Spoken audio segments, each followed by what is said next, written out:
warahmatullahi wabarakatuh. Nama saya Dibayuni binti Syahiri. Nama meja saya BP24110258. So, hari ini saya akan menunjukkan cara-cara untuk download dan install Envivo bersama dengan import file dan media. So, mula sekali kita search Envivo free trial download dan kita pilih yang your 14-day free trial of Envivo is steps away ni. Kita isi maklumat yang diminta.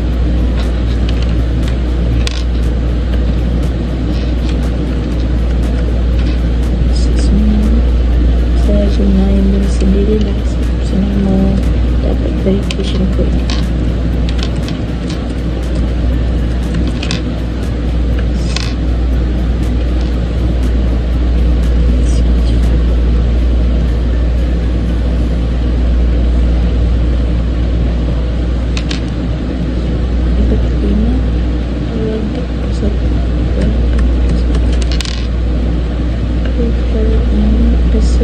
Create password.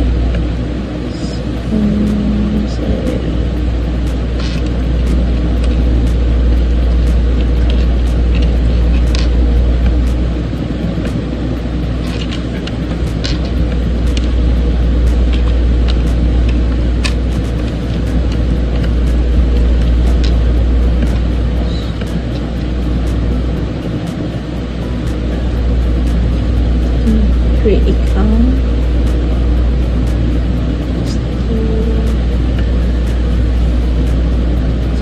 Kita isi maklumat yang diminta.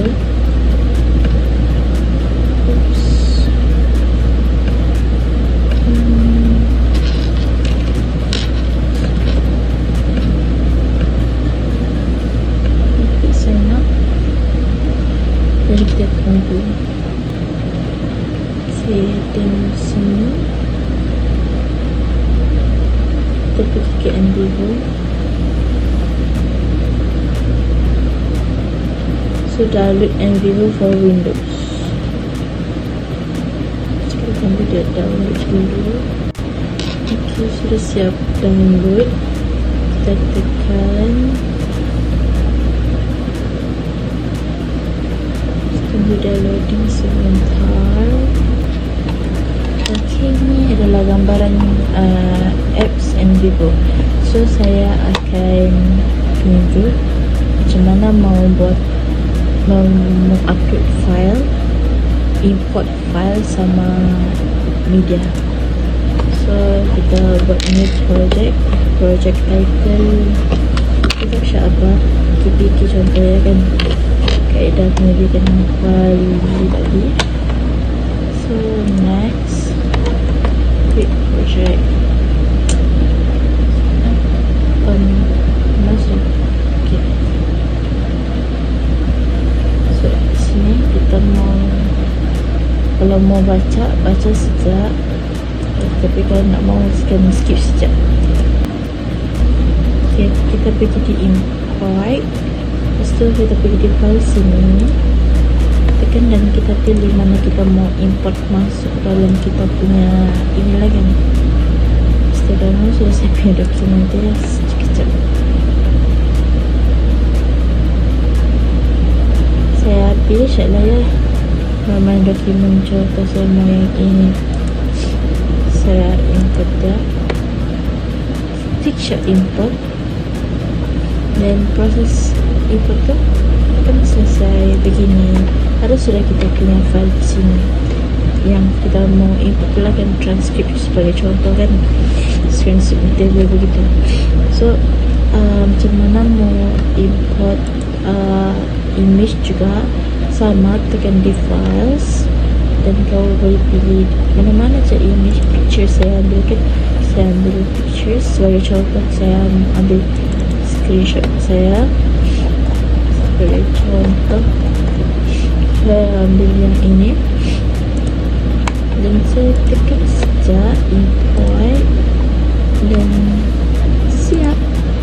Itu sahaja daripada saya. Sekian, terima kasih. Bye-bye. Hai, nama saya ialah Ebi Tang Suling dan nombor matrik saya ialah BP24110009 dan hari ini saya akan tunjuk macam mana mau link pictures to text. Pertama sekali ialah tekan import. Lepas itu tekan files. Dan ini adalah gambar yang saya sudah import ke sini. Dan dia akan tunjuk macam inilah. Dan tekan gambar ini. Dan dia akan keluar macam ini. Selepas itu tekan edit. Lepas itu tekan yang ini. Dan tekan O. Dan lepas itu tekan yang ini. Tekan O coding. Jadi saya akan copy gambar yang berkaitan dengan kajian kami.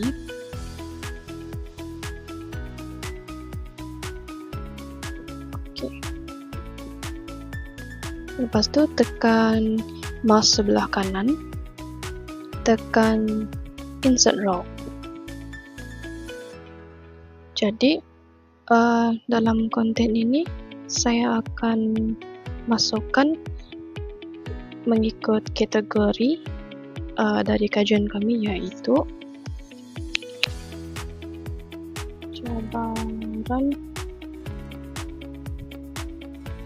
sekitaran fisika.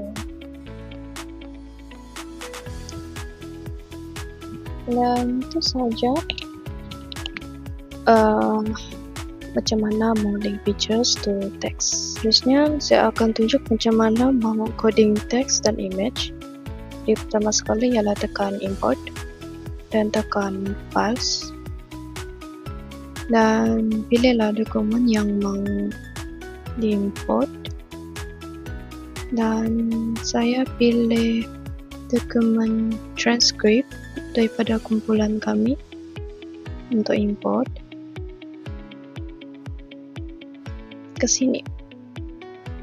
Jadi saya akan pilih transcript ini.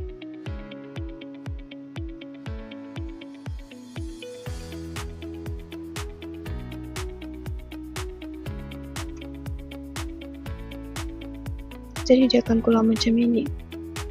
Nah, selepas itu tekan quotes dari coding. Jadi kalau dia keluar macam ini, tekan close. Lepas itu tekan create dan tekan code. Dan kalau dia keluar macam ini, masukkan nama dokumen yang mau buat code. Dan saya akan masukkan kategori dari kerjaan kami, yaitu cabaran sekitaran fisika. Dan tekan OK. Jadi dia akan keluar macam inilah. Dan pas itu tekan ini, tekan O. Lepas itu tekan yang ini, tekan O coding. Dan lepas itu saya akan highlightkan code yang saya sudah buat yang ini. Sebagai contohnya ini.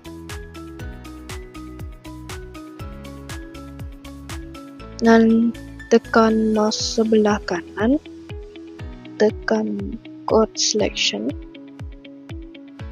dan tekan yang ini, dan tekan yang ini. Jadi dia akan keluar reference dan satu files. Dan seterusnya ialah untuk kaedah yang kedua, yaitu drag. Maksud saya ialah highlight dan drag ke reference ini, yaitu Saya ambil yang ini dulu.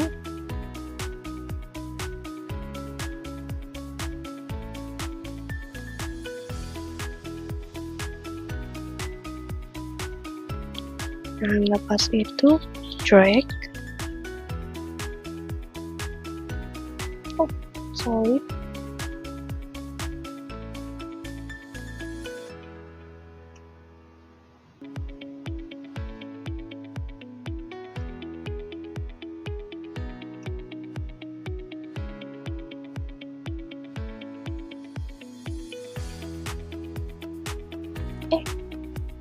Sekejap ya.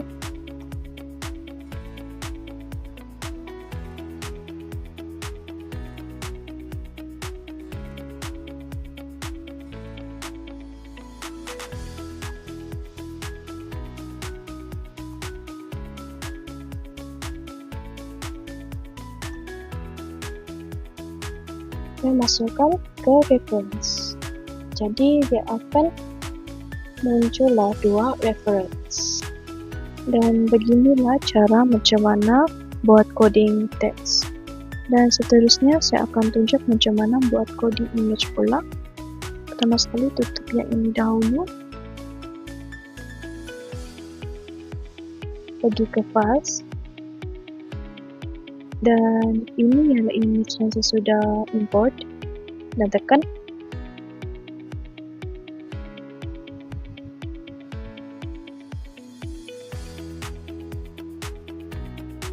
Dan selepas dia tunjuk begini, pergi ke quotes, tekan create, dan tekan code. Dan untuk nama ini, saya akan buat code yang baru, tapi berkaitan dengan image yang saya sudah input, yaitu kategori kesejahteraan.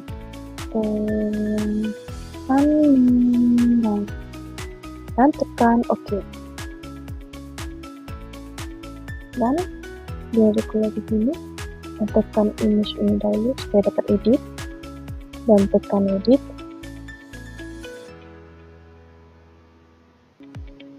Tekan yang ini. Tekan O. Tekan yang ini. Tekan O coding. Dan selepas itu cut image yang berkaitan dengan code yang baru yang saya sudah buat. Dan selepas itu drag ke reference code yang baru saya sudah buat. Dan dia akan jadi begini. Dan inilah cara macam mana buat coding image. Itu saja dari saya dan sekian, terima kasih. Ya, halo, nama saya Elna Belinda Osmond, nomor matriks PP 24110057. Di sini saya akan menerangkan macam mana kita menggunakan memo dalam perisian in vivo. So, pertama sekali, memo ni digunakan untuk kita menulis idea ataupun apa-apa yang terlintas di fikiran kita lah, idea atau perjumpaan tema-tema utama semasa kita membuat analisis coding transkrip ni. So, pertama sekali kita akan cuba untuk mencipta memo, di mana kita pergi kepada bahagian layar biru, tekan notes, dan di bawah notes tu ada memo.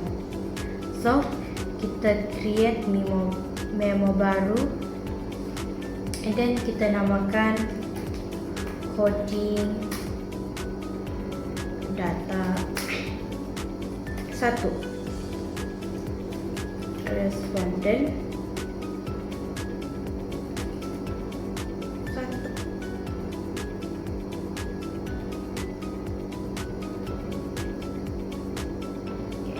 Bila kita sudah buat memo, dia akan generate memo untuk kita.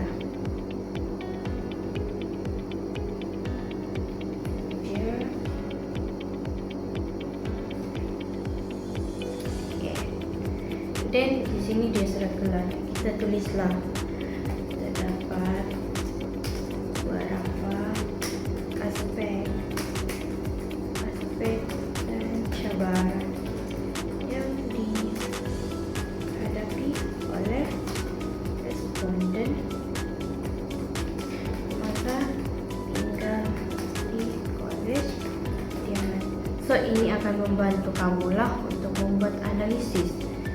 Then kita go back je,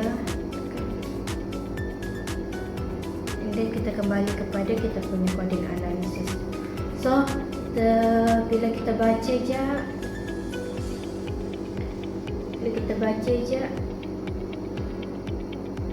kita masuk ke dalam memo. So bila kita baca and then kita jumpa something utama atau apa-apa yang terlintas di idea kita masuk je dalam memo, kita balik and then kita type lah balik apa yang kita mahu cuba cari maklumat. Also kita boleh juga buat dengan boleh juga linkkan memo tu ke dalam file dengan membuat link dengan menggunakan memo link. So kita boleh je link to new memo. Tulislah responden coding data 1. So bila kita create memo link tu, bila kita nak tulis je memo, dia akan terus pergi ke memo link tu, and then kita tulislah juga apa yang kita mau cuba dapatkan di dalam analisis kita tu. Jadi penggunaan memo ni dia membantu untuk kita tulis apa-apa je maklumat yang terlintas di fikiran kita, dan dia akan menyimpan maklumat tu dalam memo kita, dan kita bolehlah tambah-tambah apa je maklumat tu dalam memo berdasarkan analisis yang kita buat. Seterusnya kita akan belajar untuk menggunakan coding stripe. So untuk maklumat kamu, coding stripe ni dia merupakan jalur warna yang muncul di tepi dokumen kita dalam MVivo untuk menunjukkan kod ataupun nota yang sudah kita highlightkan dan kita sudah kategorikan. Jadi di situ kita dapat kenal pastilah dalam satu dokumen tanpa kita cari satu-satu, sebab dia sudah filterkan. So untuk pertama tu kita buka file kita, yang mana file tu kita sudah berikan kod-kod lah, and then kita buka file coding data ROLNA.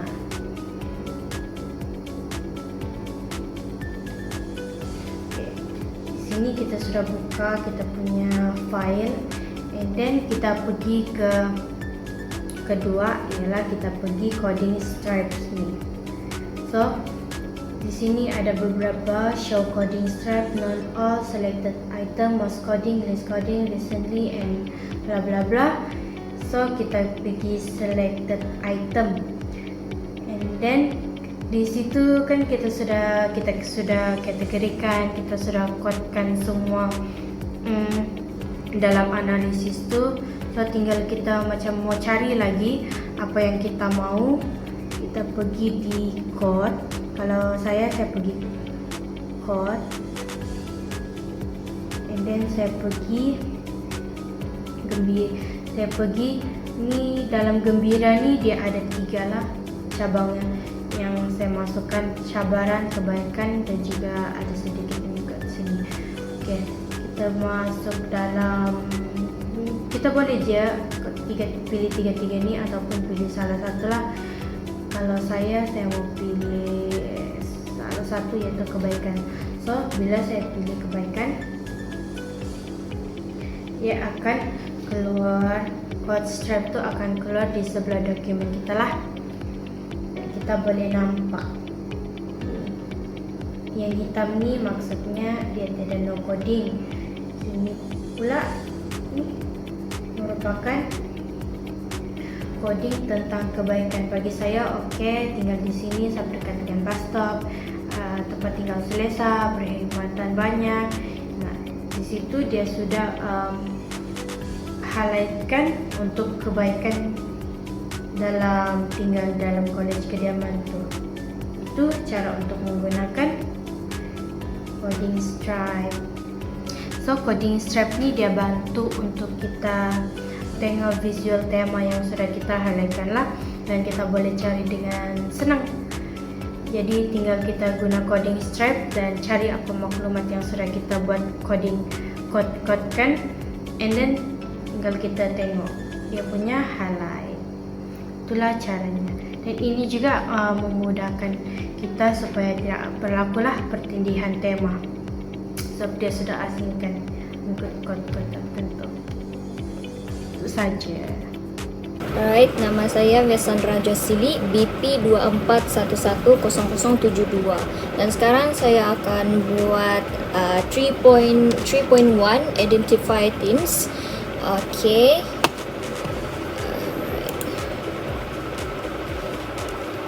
Alright, first kita tekan dulu semua file.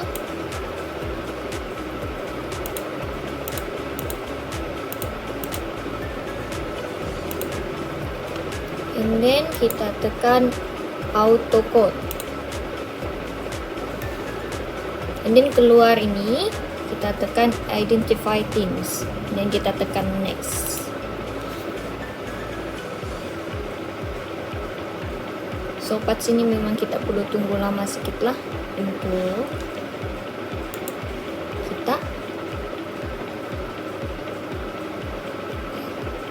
kita tunggu identifying files dulu.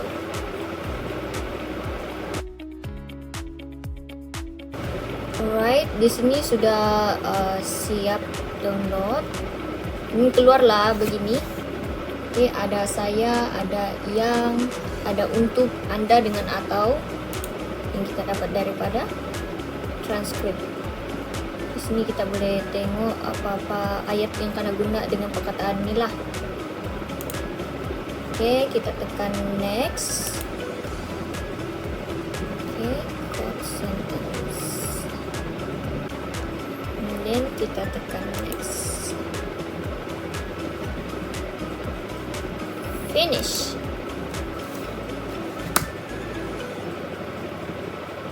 Lepas tu kita perlu tunggu loading.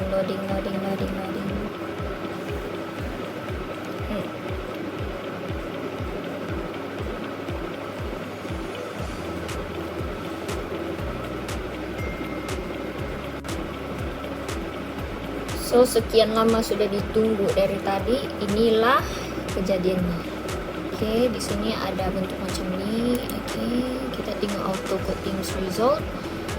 Oke, dalam jadwal ini. Oke. So itu saja kalau untuk identify theme. Oke, seterusnya kita buat cluster analysis. Oke, yang ini first kita buat, tekan dulu files, and then kita tekan explore, and then di sini kita nampak diagrams, just tekan, and then keluar cluster analysis, kita pilih inilah. Oke, lepas cluster analysis kita pilih option codes, kita tekan next, and then kita perlu select codes. Oke, kita pergi auto code punya lah. Oke, tekan dia semua. Tekan. Okay. Alright, okay. Ini kita nampak di sini cluster by. Cluster by ini kita pilih coding similarity. Ini kita tekan finish.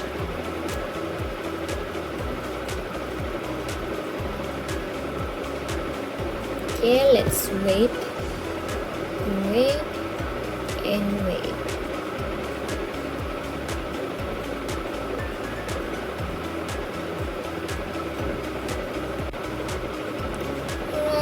dan keluarlah diagram semacam ni. Ada bentuk macam anak pokok, ataupun kita boleh pilih macam bentuk macam ni, ataupun bentuk bulat macam ni. Dia ada 5 option. Ada 2D cluster map, ada 3D cluster map, horizontal, vertical, circle graph. Okay, boleh pilih mengikut kesesuaian masing-masing lah. Itu saja. Alright, itu saja. Thank you.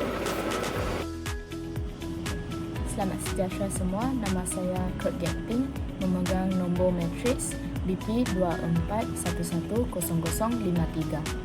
Hari ini saya akan menerangkan tentang explore diagram dan yang terakhir mind and project map. Okay. Yang pertama sekali kita pergi ke code dan kita pilih jak mana satu dan kita masuk ke dalam. Okay. Lepas tu kita pergi ke explore dan kita pergi diagram dan tekan yang terakhir tu iaitu explore diagram.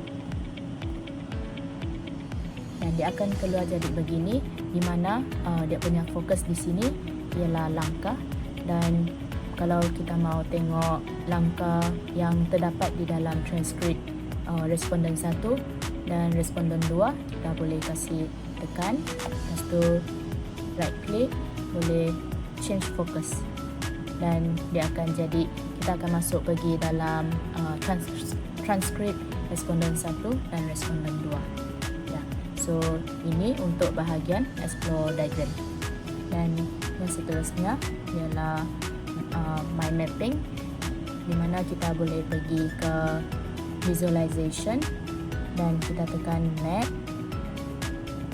Kita pergi ke map dan kita pergi explore map dan tekan mind mapping. Okay, kita buat file baru, iaitu saya guna tajuk kajian kami, pengalaman tinggal di asrama dan kesejahteraan mental.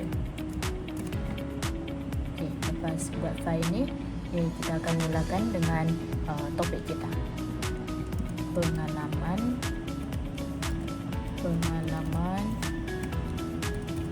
tinggal di asrama dan kesejahteraan mental. Dan lepas ada topik tu, kita tekan dan kita boleh pergi sini dan tekan chart idea, iaitu kasih cabangkan idea utama kami lah. Yang pertama, kami ada mention tentang pengalaman.